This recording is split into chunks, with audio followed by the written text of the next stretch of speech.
Pressure keeps growing on Nintendo to unveil a new console. The Japanese game maker said Friday it saw sales of its Switch device fall during the April-June period. It moved 2.1 million units when it sold close to double that amount in the same period a year earlier. Nintendo's hybrid home portable Switch has proven a popular device, but it's aging. The firm is eking out sales while preparing to launch a successor.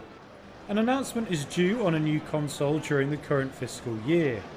Nintendo kept its full-year Switch sales forecast of 13.5 million units. The company has a thin pipeline of titles announced for this year, including a new Legend of Zelda and another Mario game.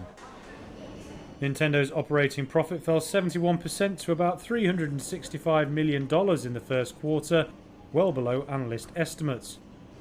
Its shares fell over 2% Friday, ahead of the earnings report. The gaming industry is dealing with rising costs and weak pricing power. This week, Sony-owned developer Bungie announced it would cut almost a fifth of its workforce.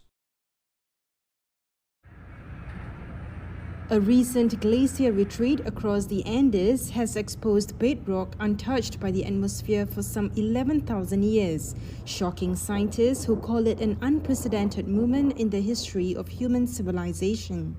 The findings were revealed in a new study published in the journal Science on Thursday based on data from 4 weather-sensitive Andes glaciers that are more susceptible to the changing weather since they are consistently at or near freezing point.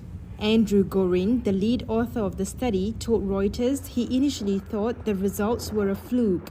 We thought that this result was decades away. I would bet my whole life savings that, in fact, these glaciers are now smaller than they've been since the last interglacial. It just goes to show that this is happening faster than I think even those of us that think about this the most believed. Gorin and his team of scientists carbon dated recently exposed bedrock from retreated glaciers only to find nearly 0 levels of beryllium-10 and carbon-14. That was when the scientists came to the conclusion that the rocks had not been exposed during the